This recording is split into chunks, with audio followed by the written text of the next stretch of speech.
Good evening, everyone. A very warm welcome to the Essence of Being Examining Existence and Experience online course organized by the Consciousness Studies program at the National Institute of Advanced Studies, Bangalore. So this is the final session of this course, and I really hope you all would have enjoyed this course. We have a lot of subjects and disciplines.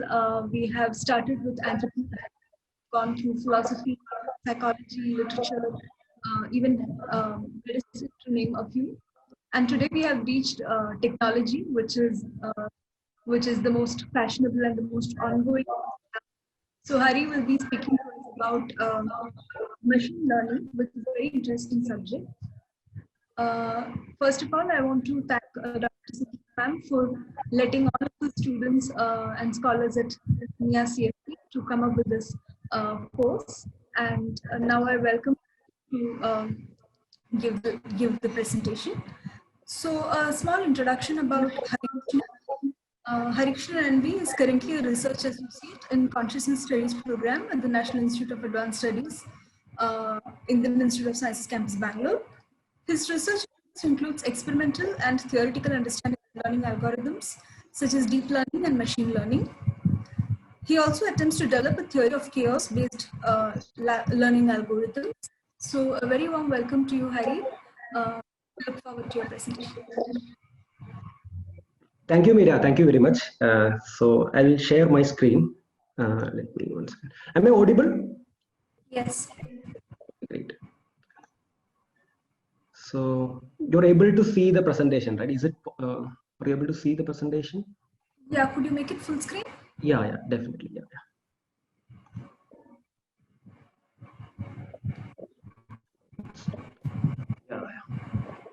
Yeah. So the title of today's talk is how do intelligent machines learn from experience? Basically learning from data. So what I thought to do today is to try and give you, some of the core principles of ML algorithms. Basically, how do you do an ML task, and a principled way of doing an ML task. And this lecture is very much introductory in nature, and I have not assumed anything. So you can, whether whatever background you are, it's not a problem. Like you can. So I have made it very, very introductory in nature, such that people from other background, let them be motivated to enter into this field, work in ML, and enjoy the fascinating ideas in this field. So let's get started.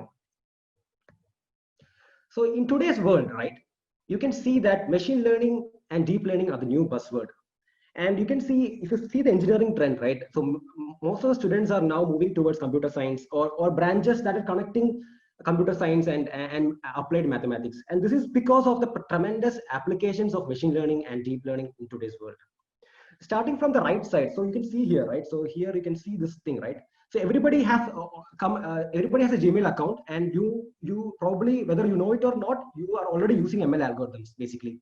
So the spam filtering that is there in your ML in your Gmail, right, that is basically an ML algorithm. And most of the cases, most of the times, they use an algorithm called naive Bayes, in marking an email as whether it is spam or not.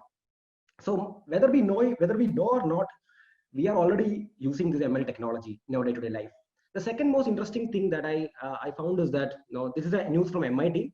A model can now naturally detect depression in conversation. So what does this actually mean? So model can naturally detect depression because what does this mean is that you're communicating to a machine using natural languages. So that means machine is able to understand, I understand may not be the right term, able to draw patterns from the natural language, like it can be spoken language or the text that we provide to a machine. And from that data, the machine was able to make useful inference and identify whether a person is in depression or not. And in many cases, it has been found that people prefer more of a robot-based therapist instead of human-based therapist because of the gender bias, because of the lots of bias that we carry forward. So they prefer so many people prefer a AI-based therapist. And the third thing that you see here is that the application of computer vision. Basically, people have come up with lots of very well-known algorithms to recognize objects, and they have been efficiently used by the police and the surveillance department to. So there are several other applications also. So this might be well known for all of you, right? the reinforcement learning algorithm that has beaten the world's top Go player Lee Sedol. So this has motivated several other researchers also to investigate why, what is so powerful about these algorithms. And the next is the superhuman performance in playing Atari games by these learning algorithms. And you also have some dangerous applications. So let me just show you that. So you know this movie called Terminator, but there is some difference that you can see here, right? Instead of Arnold, you can have Sylvester. So Sylvester Stallone, you can see instead of Arnold. So this is done using a technology called deepfake, and sadly, this technology is mostly misused basically, especially during a time of election campaigns. People spread and people try to make fake videos and try to manipulate the voting pattern of people and all. So mostly this technology is mostly has been used for misused than used properly. So what I'm trying to say is that the technological advancement has a very direct impact in the way we see world, way we vote, way we take our decisions in day-to-day life. So it is important to understand what exactly is ML and what exactly is DL, at least from a high level perspective. So let's get started. Now, what is the difference between traditional computer science and machine learning? Okay, so let us build from the basics and then we can go towards the top. So what is traditional computer science? So traditional computer science, I have a data. Now I'm a programmer, right? So you give me a data, so data is 5. Now I want to, so this is a handwritten digit. So what you see is here is a handwritten digit. And so now the goal of a programmer is to write a program that will recognize this handwritten digits and convert it into computer-based language. So let's see. So I start writing code. So I tried. So I come up with the rules. So if it is a 5, there is a horizontal line followed by a vertical line followed by a curve. Then if that's the case, then it's a 5. So I come up with a program and then I got the output 5. Wow, nice, cool. So what is ML? So that we can come to that. But in real world, right? Nobody's going to give me this handwritten digit 5 and recognize that. In real world, a doctor will come and give me an image of a person, or fMRI scan of a fMRI image of a brain of a person, and the doctor asks me whether the person has Alzheimer's or not. Wow, that's the kind of problems that we encounter most of the time. And in the world, right, nobody really knows how to write a program. And it's simply because we really don't know how we really don't have a very good idea of how the brain really works. So in this world, nobody really know how to write a program. Given a data of a fMRI scan of a person, whether the person is infected, has Alzheimer's or not, we really don't know. So now traditional computer science fails here. Now you give the same problem to an ML engineer. So let's see how the machine learning way of solving this problem. So you give the same data to an ML guy. So you have an ML guy here. So what the ML guy says is that, okay, hold on for a moment. I can't really say about this particular image that you see at the left side. The ML engineer asked and said, give me the past 5-year data of people who are being infected with, who have Alzheimer's disease and who don't have Alzheimer's disease. So basically, so that the doctor will provide, let's say, 36 images of people, out of which, let's say, out of this 1 to 18, let's say this many people have Alzheimer's. These have they have tested positive for Alzheimer's. They don't have, these many people does not have Alzheimer's. So you are feeding. So this is called the corresponding label. We call it as the label whether the person is having Alzheimer's or not. And this is the data basically. So this entire thing is the data, and whether the person has Alzheimer's or not, that is a label. So you pass data as well as label to the computer. Now the computer will come up with an algorithm. Computer will come up with the program which maps the data and output, which connects, basically computer will come up with a function or a program that maps this data and output. So basically you are not doing any programming there. It's not you writing a program, it's a computer learning from this data. So let us make it more specific. So traditional computer science, you have data, program and output. So here it's ulta. So data as well as output I'm giving to the computer. The computer will develop a program. I think somebody is coming. 1 second. Okay, let me admit. Okay, fine. Yeah. So let's try and understand this situation. So the doctor has given me the past 5-year data of people who have got Alzheimer's and who don't have Alzheimer's, and the data as well as output I know. And then the computer generates a program. Now the doctor gives me a new data. the one that doctor really wants to find, the new data. Now this new data and the program I pass to the computer, and the computer will generate the output. Whether computer will decide whether the person has Alzheimer's or not based on the previous experience. The experience I'm considering experience as data basically. So this part of machine learning is called training. So this entire part, right? So generating a program from this entire part is called training, and this entire part, okay, my drawing is so quite bad. So this entire part is called testing. Basically, this is called testing. So training and testing. So this is one of the key ideas, key things in the ML. Now there are, based on this scenario, there are different kinds of learning: supervised learning, unsupervised learning, reinforcement learning. In the case of supervised learning, as we saw here, we give this label also along with the data to the computer. But in the case of unsupervised learning, we don't have a label. So we have to come up with some clustering rules to come up with some clustering rules to extract meaningful patterns from data. In the case of reinforcement, it's a different setup. You have an environment. Now you have to attain some task. Now you have to, there is find a shortest path towards the canteen. Okay, let's say, and you have an environment. Now you have an agent. So based on the correct decision that agent takes, you will give a reward. So it's a basic reward-based systems. But in this lecture, I'm only going to focus on supervised learning. Why? Because that's the most easiest thing to to get started with ML. And yeah, so one of the key things that most of the ML engineers spend in their life is 80% of the time they spend with data. They try to they come up, they extract data, they cleanse data, they make the data in such a way that so that people can use it. So what is data? Data can be speech, the speech signal, the one that I'm speaking, that's the speech signal.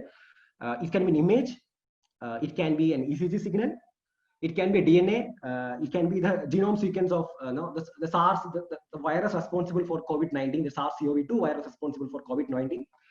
And it can be a text data, it's a natural language. And these data are collected using sensors basically. So sensors are available very cheaply, so you can extract data and kind of process it. So now the next goal for us is try and understand what exactly the data representation. How do we interpret data? How do we represent data? So for this, I have put up an example. What is an example? It's a class. This example contains the weight. This is the weight and height of people basically, and people who are below 15 years, right? Basically children and teenagers who are below 15 years, they are being marked as blue. So this is a label. Okay, this is the data, and so this is the output basically, output or label, you can call it output or label. Okay, and basically people, children and teenagers below the age of 15 years has been given a blue color, and teenagers and adults who are above 15 years are being given an orange color. So you can clearly see if the weight is 12 kilogram and height is 85.5 centimeter, centimeter, it's a kid basically. It's a kid. So you can plot the data somewhere around. It comes around here somewhere. So this is the first guy, right? Now 14.294, right? It's the second guy, right? It's 14.2 somewhere around here, and it's somewhere around 94. So similarly, so what I'm trying to say is that this data, right? This data, data has two elements basically. One is weight, one is height, and I am using a Cartesian rectangle coordinate system to represent this data. This is one way of representing this data. Now, what is my goal? So I'm an ML engineer. So you give me a data and a corresponding output. And what I did was that I tried to learn this data. I created a program that maps the data as well as output. And you want me to, you have given me new data, and you're asking, like, what will be the corresponding label? Whether this point, right, this weight and height corresponds to class 0 or class 1.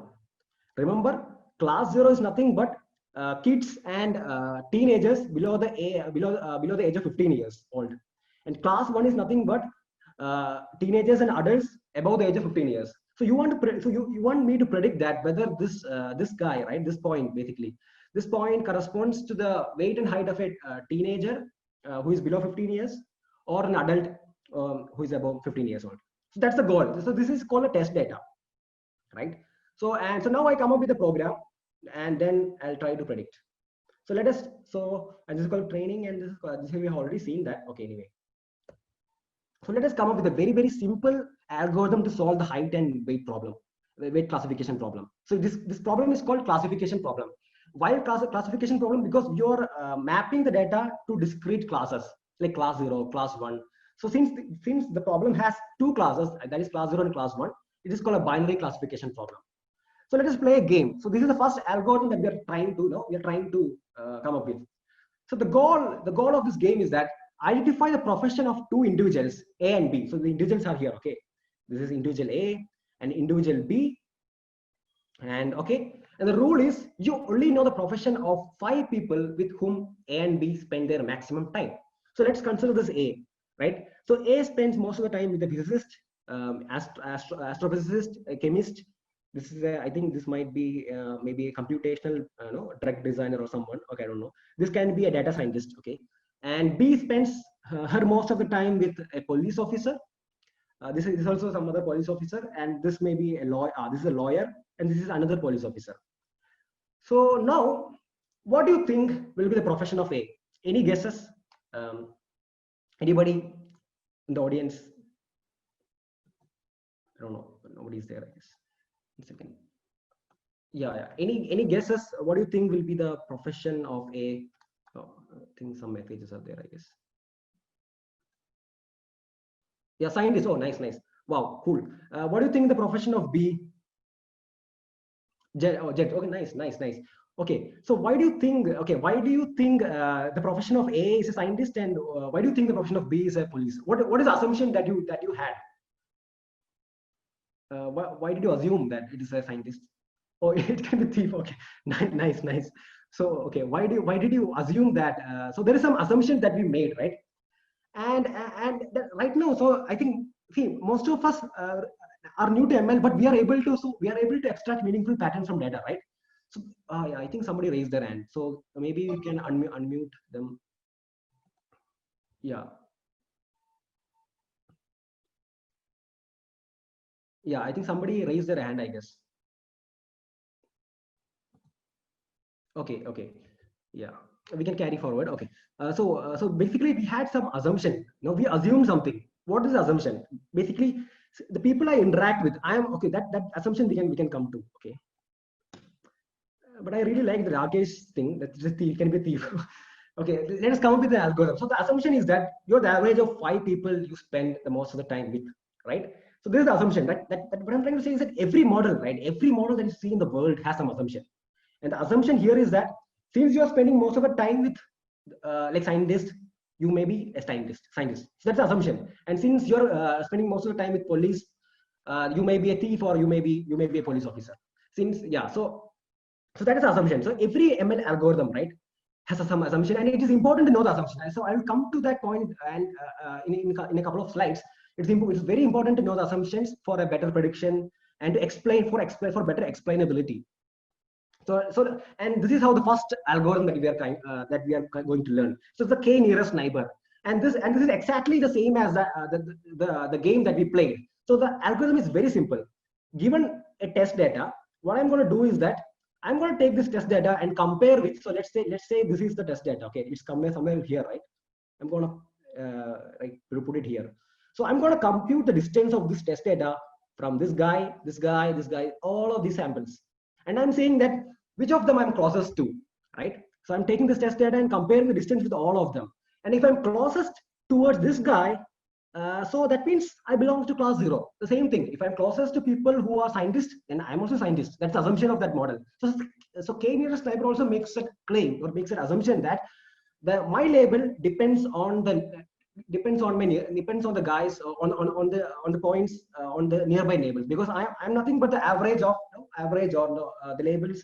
Okay, I'm nothing but my label is nothing but is the label corresponding to my nearby guys, basically. So that's the assumption that k nearest neighbor has. So suppose let us take this guy. Okay, this guy is somewhere 175 and somewhere around 70, right? So I will put this here, somewhere around 70. Comes somewhere around here, 175. So this guy is clearly it is more related to the square data points, basically. So this guy comes around here. So now let us try and see the decision function basically. Now how? So the whole thing, right? The whole thing that I described here is been written mathematically. So if you take any standard textbook, you can find this thing. And the thing is, like, the moment it is written this way, many people know, many people don't feel like reading it. But we won't do like that. We will try and understand this thing line by line. So I just want to make a pause here. Does anybody have any doubt, in this algorithm? So that I just want to, if anybody is having any doubt, so that I can, let me see the chat. Yeah. If nobody has any doubt, then we can move forward. Anybody have any doubt? Yeah. What if the classes are the same to both the classes? Okay. Oh, that is interesting point. Basically, no. So okay. For example, take an example, right? You find a person, and the goal is the labels are what the labels actually correspond to. Can you please measure the various? Can you please put brief about the various? Yeah, I will do that. So okay, what if the classes are the same? So I will first answer that problem. So here, what are the classes actually? So class 0 corresponds to children and teenagers below the age of 15 years, and class 1 corresponds to teenagers and adults above the age of 15 years. So if you randomly, if you pick a person, right, the person can see the age of that person is an integer. So it cannot be in both the classes basically. For this particular example, the person cannot be in both the classes because age is an integer, and you can clearly quantify whether if it is 15 years above, it will definitely belongs to the class 1. If it is less than 15 years, it belongs to class 0. But there are certain scenarios where where the data can belong to both these distribution. That we will talk about that. And can you please brief about the various distance measures? Yeah, we will do that. Yeah. Okay. Now, so now let me go to the next slide. Okay, yeah. So this is how, if you take a standard math textbook, they will write. But we will try to break this thing and try to understand it line by line. So let me go to the slide. 1 second. Yeah. I hope you are able to see this. Okay.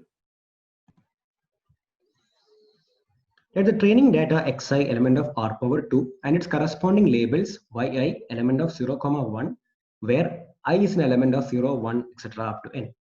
Okay. Now let us now first understand what exactly this statement is. So the first one.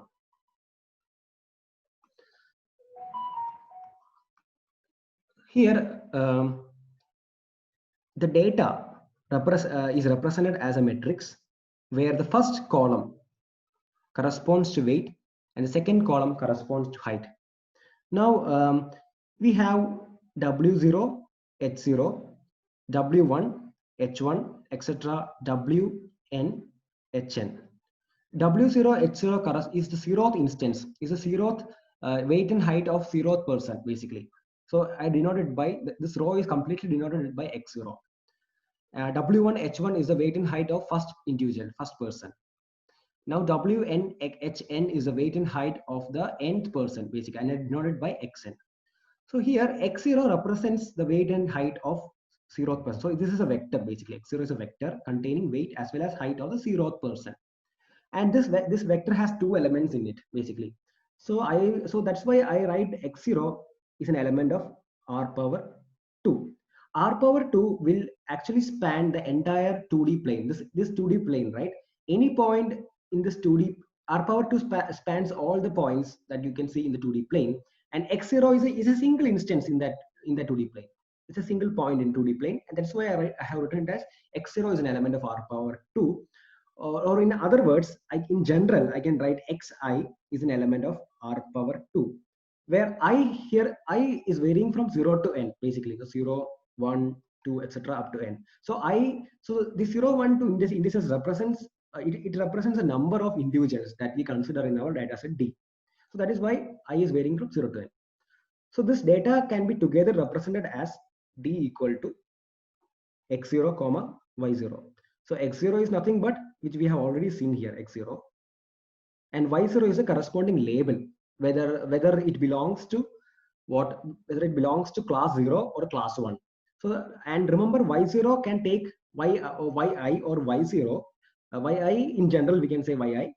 Yi can take only 2 values, in the sense it can either take 0 or 1 depending on to which class W0 and H0 belongs to. For example, if you are if H0, if W0 and H0 is the weight and height corresponding to a person who is having an age less than 15 years, then Y0 will be 0. Basically, it is class 0. Basically, in other words, if WIHI corresponds to the weight and height of a person who is above 15 years, then it will be 1.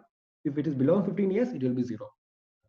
Now let us understand the second statement basically. So let me rub all these things. Let the set of k nearest neighbors of Z be Sx, where Sx is a subset of D and the cardinality of Sx is equal to k. So let us try and understand what exactly is Z. Z is a test data instance. Z is a test data, basically test data instance. Now you are trying to know, so here let's say the test data is somewhere here. Okay, so this is a weight, this is a height, and now what you are trying to see is that the k nearest neighbors of Z be Sx. Okay, so now let's take 5 neighbors of now Z. I can draw it as here. Okay, these are the 5 neighbors, closest neighbors of Z. Okay, now and this is denoted by the set Sx. So remember these points, right? These points are from the training data instance, basically from D. Basically these 2 stars and 3 green rectangles, right? That are from the training set.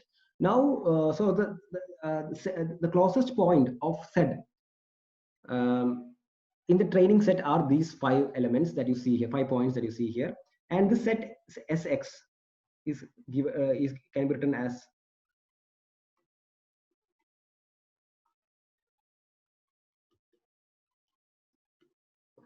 since these are the closest point, right? So we write it in this way. Now where Sx is a subset of D, that is very evident because because all these points that are written, right, Sx, these are actually points in the D. Since Sx is defined as a closest point towards to the test data instance set. Now we say that the cardinality of Sx is equal to k. Since we considered only 5 nearest neighbors of Z in this particular example, that is why we say that the cardinality, that means the number of elements in the set Sx is equal to k. In our case, k is equal to 5, because since we consider only 5 closest elements. So now the third statement.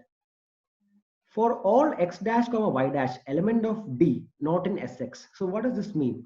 So all those points, like which are not in this set Sx, but which is an element of D. So let us, I'll draw a neighborhood, okay, neighborhood, and I will consider all those points which are not in this neighborhood. Now basically all those points which are outside this red curve, basically.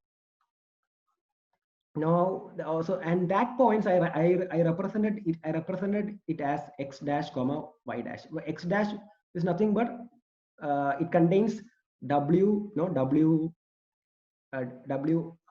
dash comma h dash basically, and y dash is a corresponding label of this w dash of this particular x dash. Now so for all x dash y dash element D, element of the training data D, which are not in Sx, basically all those points which are outside this curve, the following is true. So distance of Z from x dash. So let's take a distance of this this Z from this point x dash. So let's take this distance. This distance is always greater than or equal to the maximum distance of Z from the points inside the set Sx. So that means I take Z and compute the distance. Let's take D1, D2, D3, D4, D5. Let's say D5 is a maximum distance of Z. D5 is the maximum distance of Z with the elements in Sx, and that is always less than or equal to So this distance, right? This distance d5 is always less than or equal to what? Uh, distance of x dash comma z basically. Yeah, and you have a distance matrix here, and for finding this distance I need to define a distance matrix basically. The distance of x comma z is defined as summation. So summation j equal to 1 to r, right? So here r is 2, since we are having only two features, like we have only weight and height. So since we have having only two features, the r in our case is 2. And when we expand it, we for time being we will consider p as p as 2. So when we expand this thing, right, it will be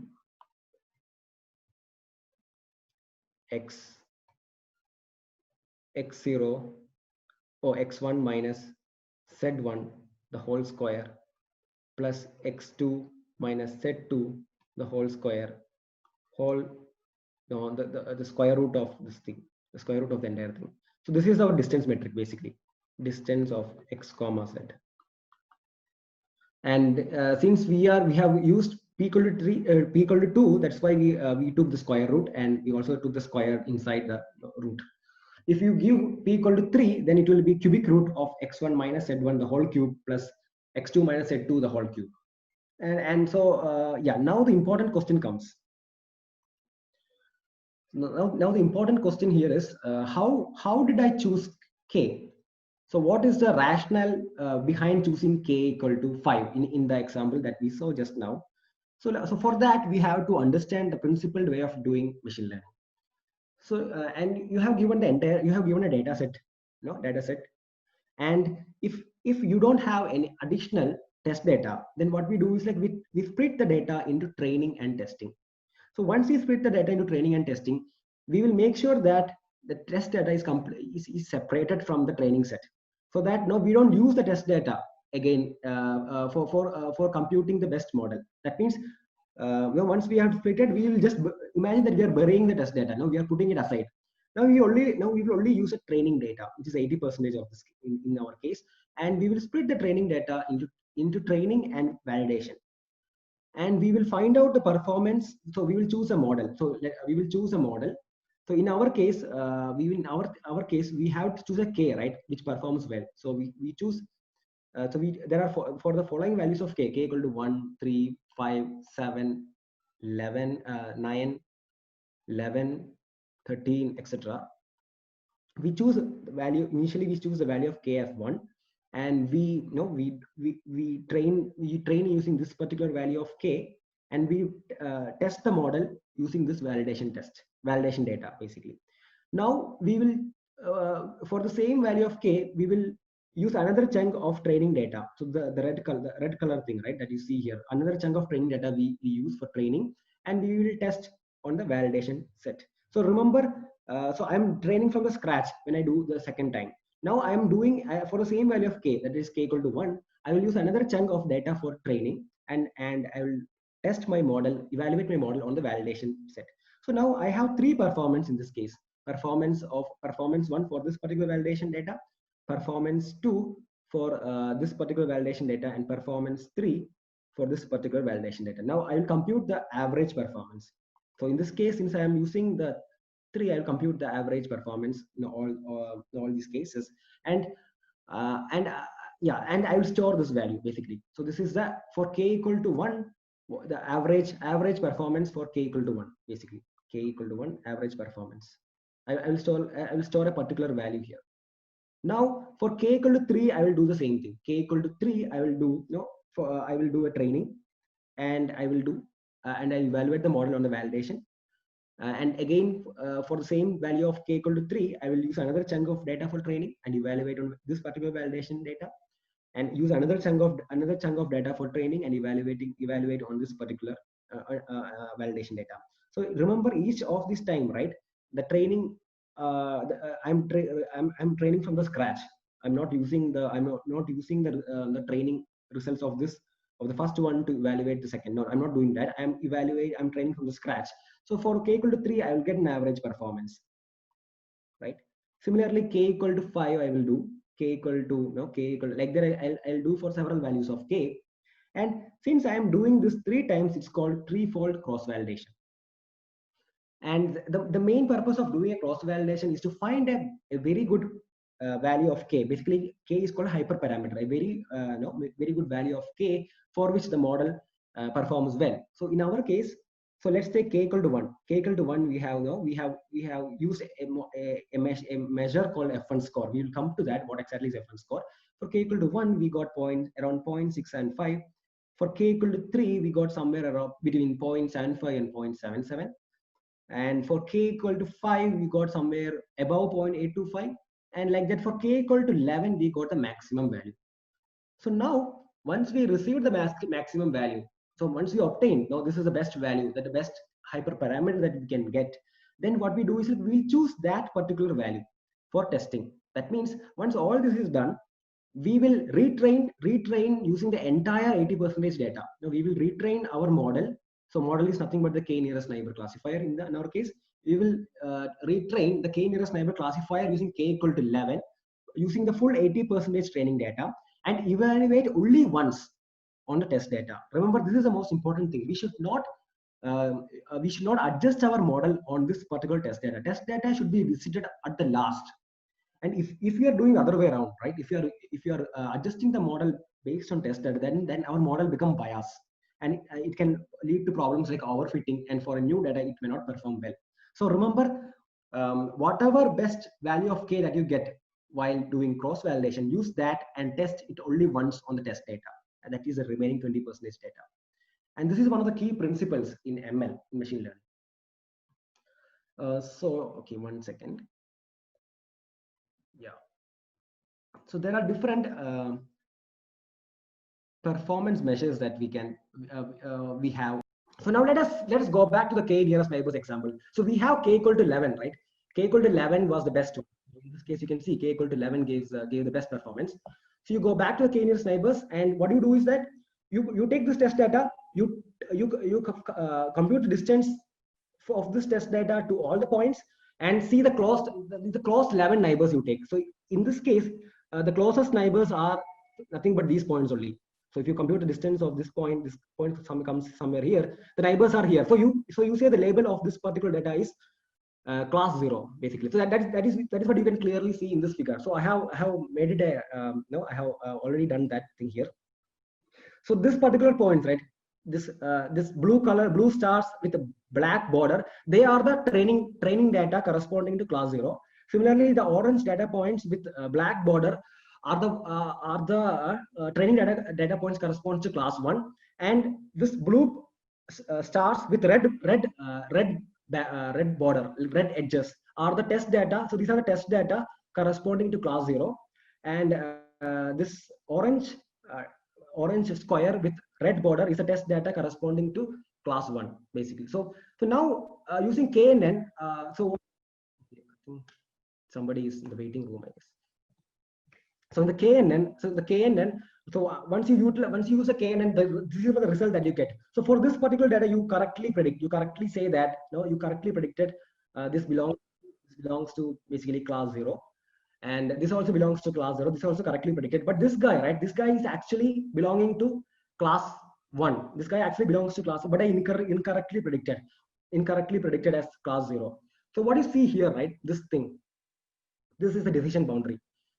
So this is a decision boundary. So any value, any point here below this decision boundary. So any points here, all these points here will be mapped to class 0, basically.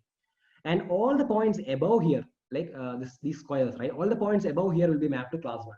So every algorithm has some decision boundary. So KNN gives a non-linear decision boundary. This is a non-linear decision boundary, and there are linear decision boundaries as well.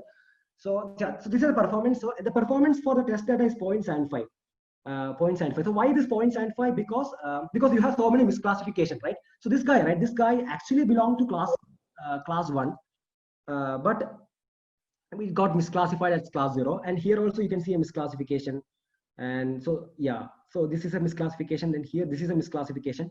So because of that, your performance is only 0.75. I think there is one question, I guess. 1 second. Yeah.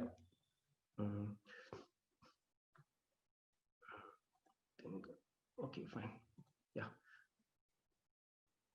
Okay, now we will go back to, we promise that we will see the performance measures like that 0.75, the score that you already saw.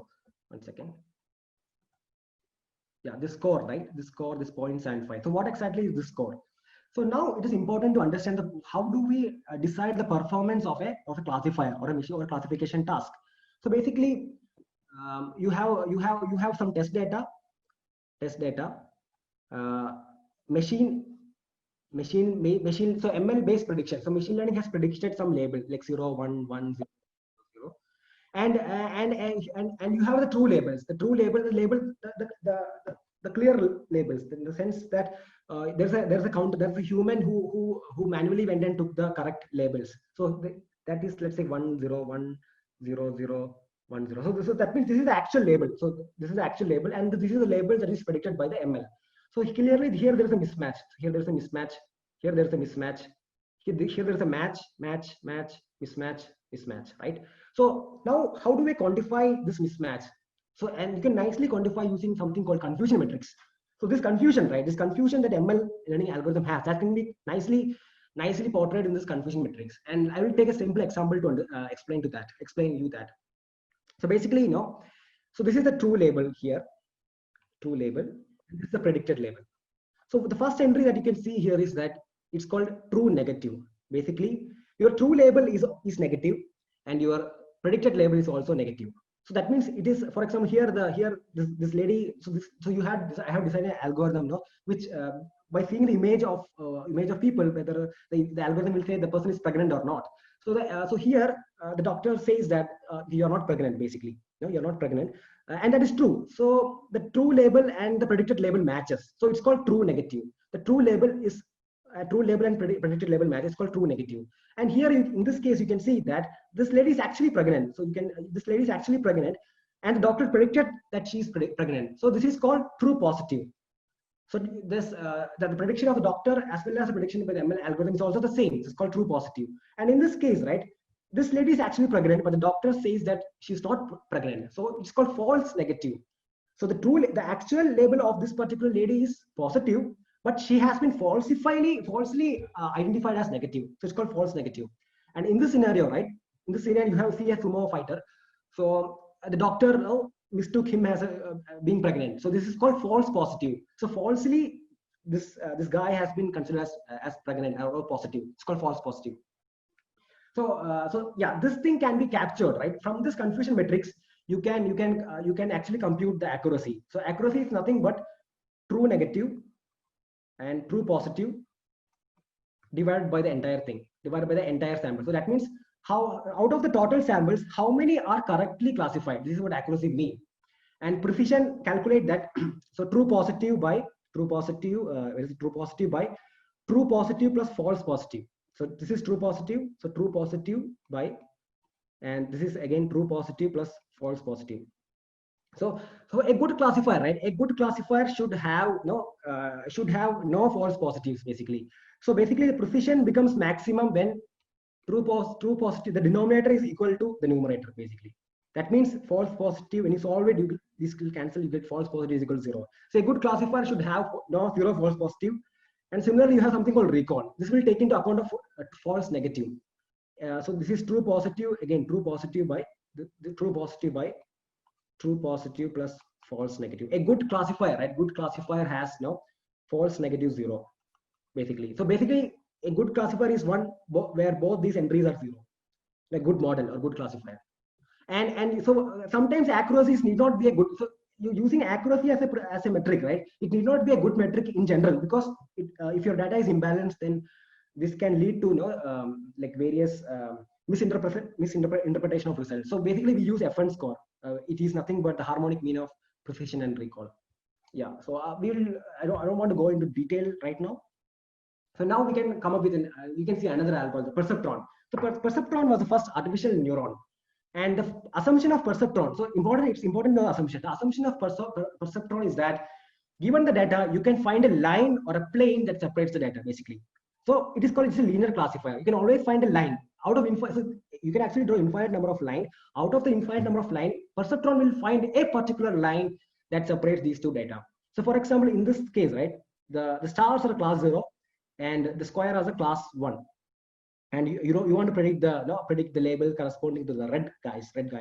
So now the perceptron will find a line. So in this case, right, it found one line that separates the both classes. So all the points that are left to this line are belonging to class 0. All the points that are on the right side of this line belongs to class 1. And here you can see there is no misclassification, and you get 100% accuracy. Now let us try and see how good is perceptron. What about this particular case, right? So here, this is also a cooked up example. I just created a cooked up example. It's a concentric circle data.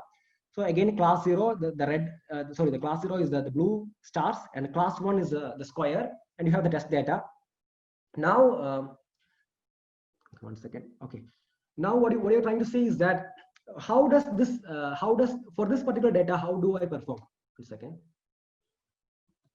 Okay. Oh, 45 minutes already done. Okay. I think I need to speed up. Okay, fine. So basically now for this particular data, so you can never ever draw a line that separates both these classes, because this is a concentric circle data.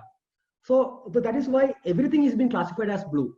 No, there is no line that you can find a line that separates both the classes. Everything is misclassified and you have a very poor score.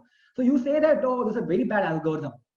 So you can, because it poorly performed, right? So such a statement is not correct, because it is not the problem of algorithm. Algorithm will only give, or a model will only give what is supposed to give.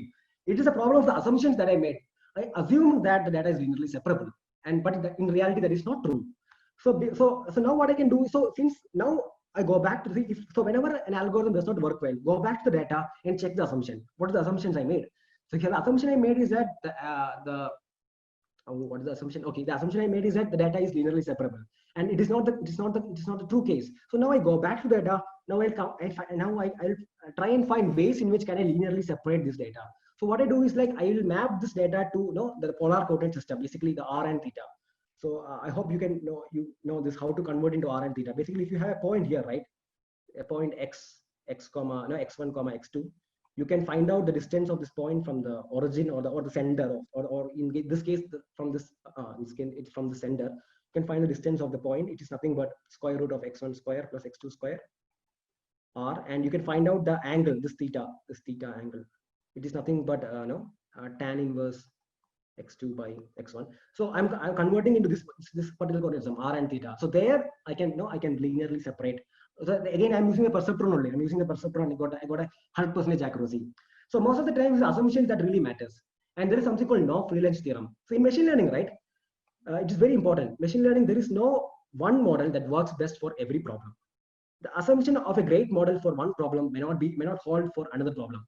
So it isn't common in machine learning to try multiple models and find out the one that works best for a particular problem. And there are several popular algorithms. And in today's lecture, we have only seen SVM and perceptron. It's not mentioned here. But anyway, yeah, ANNs that we are not seeing. So we have only seen KNN. But there are other algorithms. But remember, the procedure is the same. No, instead of a KNN, you just replace by another algorithm, and you will follow the same procedure, like 80% training, 20% testing, then validate, cross-validation to find hyperparameters, and retrain the entire data using the best hyperparameters, and then test it once for the test data. And so the principled way of solving, I have just summarized here. So this you have already covered. And yeah, now I'm coming to the legends in this field, like Yann LeCun, Geoffrey Hinton, Yoshio Bengio. These are the legends in this field. And see, you have already seen there are so many algorithms, right? So, but what is there? Let's see what is their opinion about that. So Geoffrey Hinton says that my view is to throw it all away and start again. So he is the one who brought this backpropagation. He has written a phenomenal paper on backpropagating errors. Yeah, this is something used in deep neural networks, but I'm not going into that. But what he says is that we need to throw it away and start again. There may be interesting ways of doing things. So this motivated us to reinvestigate the current learning algorithms. And now I'm going to talk the kind of work that I'm doing at NIAS, and so it's basically and some of the works that have already been published. So if you look at the brain science, right? If you have read the book The Phantoms in the Brain, in that Velenu Ramachandran says that brain science is still in Faraday stage. That means we really don't know a lot about what exactly how the working of the brain. And as of now, it is estimated that there are nearly 86 billion neurons in the brain, and these neurons are interconnected to each other to form a complex network of neurons. And they are inherently nonlinear and found to exhibit chaos. But current AI, current deep neural networks, the so-called deep learning algorithms that we say, they don't exhibit chaotic behavior at the level of neuron, or they are not even nonlinear inherently. So that means there's a wide research gap between ANNs and biological neural networks. So first is these are the neurons. These are the neurons for an ANN, and this is nothing but a linear function. So basically, if you have some data, some x1, x2, x3. So what it gives is W1 x1 plus W2 x2 plus W3 x3 plus some B, followed by some nonlinear activation. So this is a linear operation basically. So just multiplication and addition. So there's a linear operation followed by a nonlinear activation. But biological networks are inherently nonlinear, and they found to exhibit chaos. And a chaotic system has very rich properties, right? And chaotic systems have a wide application in the field of cryptography, fractal image compression, and modeling memory, novel neuronal memory models. So all sorts of things are there. So in our work, right? So we address three main things. So like we go back to the fundamental, question the way question the way a neuron has to be. 1 second. I think there is one question, I guess. Consciousness. Okay. I think we can have in the discussion session about AI and. Okay, I'll do that. Okay, so exhibit different behaviors from periodic to chaotic. Different. Yeah. So chaos has different behavior. It can exhibit periodic behavior, random-like behavior. And now a third thing we are showing is that our method can learn from limited training samples. So that, and we call it as neurochaos learning. And so these are the neurons, like C1, C2, C3, etc. are the neurons in our case, and they are basically chaotic maps. So these are x1, x2, etc. xn are the input, and so these are called stimulus. So when a stimulus comes, the chaotic neuron starts firing. So such a notion of firing is absent in the case of deep neural networks. So in the case of deep neural networks, you don't have a trajectory, you don't have a firing basically. You just have one output of the neuron's output is a single number. It's a scalar basically, output of a neuron. But in the case of our this neurochaos architecture, we have a trajectory corresponding to that. So now from this trajectory, we can extract like meaningful patterns, like meaningful firing time, like how much time the neuron has fired, firing rate, energy, entropy, and all these stuffs we can extract.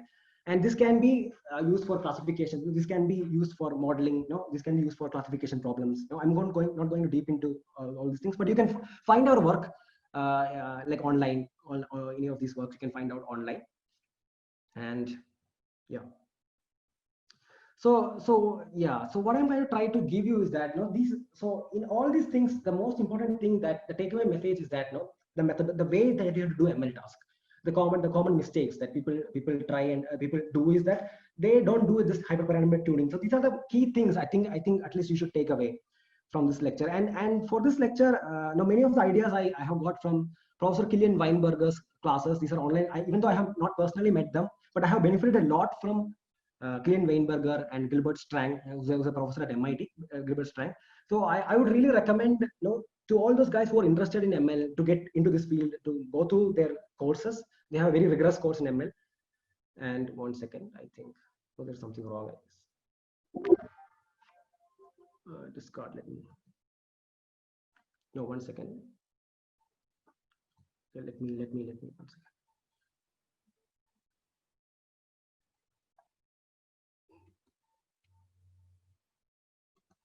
No, there is something wrong with the slides, I guess.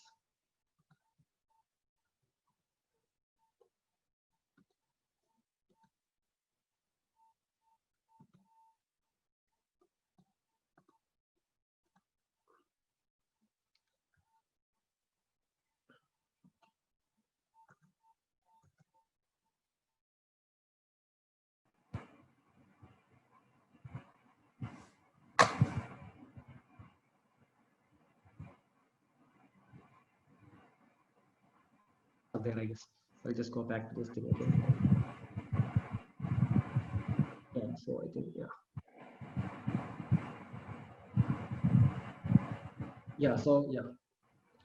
So I would like to thank so I would like to thank my collaborators, like Dr.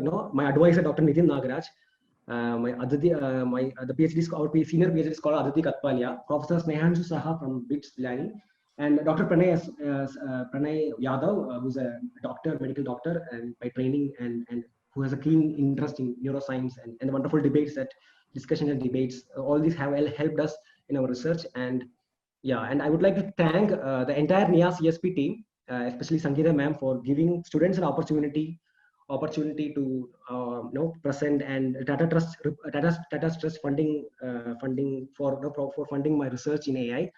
And to the coordinators of this lecture series, like Meera Kumar Menon, Niharika Sharma, Abhishek, and Ashwini. Thanks all of you. And last but not least, I would like to thank all the audience who have attended this session. And thank you. So I think we can have a discussion session. I think some of the questions I think we need to address on the consciousness part, right? Stop sharing, I think. Yeah. Thank you, Hari. And we will now open the floor for questions. But before that, I just wanted to say that this is the last session of this course, and we will be sending you the feedback forms via email. So now we'll open the floor for questions. If you have any questions, please type it out in the chat box and we'll take them. I think there are already a couple of questions, Hari. Yeah, some of the things I think I have already answered. Like I think distance thing, right? So yeah, so in that, if you go back, if you remember the slide, right, the P thing, you can vary the P and find several distances. Like Manhattan, like P can be 1, 2, 3, and you can find out several distances. And I think you can also come up with your own distance measures. Basically, I think distance metric has to satisfy some 3 properties. One is commutativity, and yeah. So I think you can also come up with your own distance metrics. So yeah, then can you? Yeah. There is a question by Manu on about consciousness in the context of AI. So do you want I'll come to that. Before that, I will address Amrita Valley's question. How do you arrive at the decision boundary? So basically, the decision boundary, right?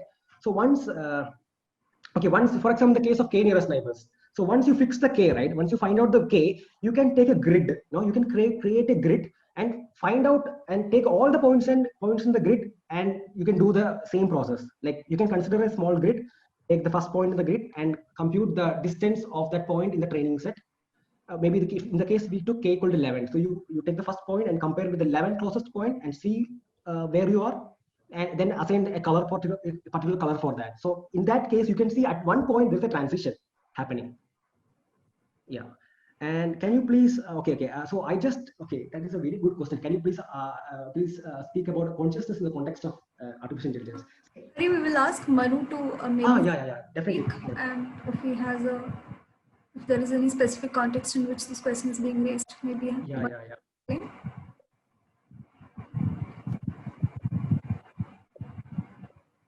Manu, are you here? Yeah, can you hear me? Yeah. Please go. Yeah, for example, we speak of consciousness and achieving the self or liberation, where we transcend our body towards something more. So when it comes to artificial intelligence compared to humans, do you have any thoughts on consciousness and how it plays out? Does it have its own mind? Because there were some papers published that algorithms are inherently racist and things like that. So correct. I remember reading that. Yeah, there was. I think mostly it's because humans are racist and the training data tends towards that. But something like that. Like, does it have its own mind? Yeah. I will address your question. So first is in terms of consciousness. So first of all, the idea of consciousness, right? If you are asking this question from a neuroscientific point of view, consciousness, at least in the mainstream neuroscience, sees it as an emergent behavior. Basically, it is derived from matter. That's how they see it as. Okay, and we really don't know what exactly matter is. But at the same time, if you are aligned more with the Indian philosophical school of thoughts, you say that the universe is made up of consciousness, and everything comes out of that, basically. So there are different school of thoughts that you can say. But the problem here is that there is no unique definition of consciousness. That's the first thing. In the case of AI, right? To be frank, we have right now, we are in the baby stage. We really don't know a lot of things. Like for example, in the case of deep learning, right? Deep learning architectures. So one of the major problems that we face is that since there are too many variables, we can't even interpret why a particular decision has been made by a deep learning algorithm. So there is a lot of not knowing in this particular situation. And when it comes to consciousness and the bias that you're saying, right? The problem is not with the algorithm. The problem is with us, since we are biased, right? So I remember, there was an MIT experiment, and where people who are black, they're being mapped to very criminals, and these kind of situations, these kind of scenarios has happened, and that is not because of the problem of machine. It's our own inherent bias that we have. I think this research in AI and conscious machine learning, right? It is one of the key. It's a reminder for us to question our own models. It's our own bias that is being seen in the data. For example, if you take the social media, and you can see lots of opinions and lots of bias, and if you're trying to learn from that, obviously the algorithm is going to predict something very biased. That is 100% sure. So I think it is time that we question our own models, our own mental models about the world, people, all kinds of things. And regarding the consciousness, so at least see, in the case of liberation and self, I really don't think that we are in a position to say that the machines have a self. They have. I don't really think like that. I don't think it is possible as of now. And there is something called liberation for the machine. I don't know, and I really don't know about those things. And the main problem is because we really can't have the unique definition for consciousness. And I think in the coming years, there will be more such studies on connecting consciousness and AI. I know I have not given a full answer to this question, but this is what I feel. Yeah. Thank you, Hari. Do we have any more questions? Rakesh has a. Yeah. So it's not thank you, Hari, for this lucid presentation. It's very nice. I have not a question. I have just one clarification, or what I want to know your opinion about that. Say you talk, it's related to Manu's question. So you are talking about this biasness, human biasness, and training in data. So what do you think about when you try to predict use machine learning in quantitative, then biasness, you can reduce the chance of biasness because of this use of mathematics and all. But when it comes to this qualitative kind of intervention, when you try to predict, and then how can you reduce this kind of bias? What is your opinion on that? How can we reduce biasness? Because human is always some kind of biasness. Yes, true. See, the problem is the algorithm will predict something, but when you interpret it, you have to be very careful. That's the key point. So when you interpret it, so I think in the case of qualitative research, we need people from different philosophical or point of view to interpret it. See, taking one particular view will be dangerous. So I think then there should be debates, and then take the best we can. And only taking one particular view will not be a good thing. That's what I feel. No, it's not about interpretation, Hari. I'm talking about when you use the formulation of data itself. We are also Okay. You're saying when you get the data that you get, right? Yeah. So if that itself is biased, so how do we ensure that? See, one thing, I think strong research ethics. So when you do research, make sure that you don't have an agenda. You don't have a particular agenda to show. So that such things have to be careful. So then you don't manipulate the data basically. So you report what you get. You don't have your own paint. You don't paint your own story to that particular data. That is one thing. The second thing is that you have to be very critical. Very critical in collecting data.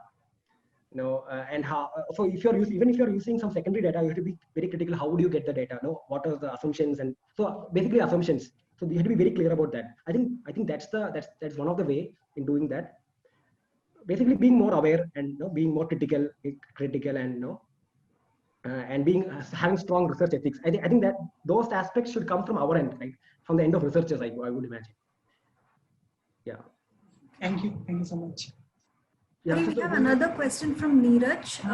Neeraj, can you ask your question?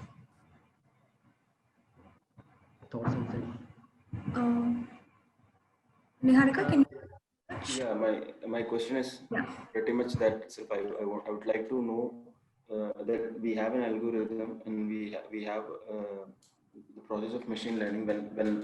When we have this predictions made by the algorithm, is it then again used by the same algorithm to self-learn? Yeah. Okay. Yeah, actually that is possible, Neeraj. That's a very good question. So this reinforcement learning algorithm, right? So they pretty much do that. So based on so when you correct, when you make a correct decision, you will get a reward basically in those algorithms. You will be given some rewards, and based on that reward, it will remember that operation. So you can again the self-learned activity, right? That will be remembered and doing for further decisions. It is very much possible. Yeah. It's yeah. Okay. And happy to see you, Neeraj. Yeah. And Manu is asking you about NIAS. I think there might be some confidentiality issues also in sharing your work. So in that case, you can please contact Hari directly or email him. I'll share the email address. So if there are any more questions, you can please ask them. Okay, I think we don't have any questions at this point. So we'll conclude. Thank you, everybody, all the participants who have been through us for the course. And I must thank again Dr. Sangeeta Menon for giving us this opportunity. Maybe I can say some few words. Yeah, sure. Please go on. Just thinking from what should. So my research at NIAS, right? So just brief. So basically, in NIAS, what I'm trying to do is like we are trying to come up with new learning algorithms, especially inspired from the chaotic behaviors which is found in the brain at the level of neuron and at the level of network of neurons. So what you're trying to do is like come up with new learning architecture which uses the properties of chaos fundamentally at the level of neurons, and this is actually more realistic compared to the neurons that we currently use in ANN, which are nothing but a dump. I would call it as a dump neurons. We can replace those with powerful chaotic neurons. And the second thing that I'm looking at is something called stochastic resonance, and that is a very, very interesting thing. So usually we consider noise as bad, right? Noise as bad for learning and noise as bad, but that is not always true. So that's only true if you are using a linear system. If you are using a non-linear system, right, you can make noise to your advantage. You can improve the performance of the system, by varying the amount of noise. So that is something called that phenomenon is called stochastic resonance, and it has been. I don't say it has been proven to be there in the brain, but some hypotheses are there. Such a phenomena being there in the brain, some hypothesis. I cannot say it is proven. And so can we use that for learning? And these are very hard problems, and I don't know. We are just looking on those sites, and these are the stuffs that I'm kind of interested in. And NIAS is giving us a very wonderful opportunity because AI is a field where psychology, philosophy, consciousness, mathematics, programming, everything just comes around.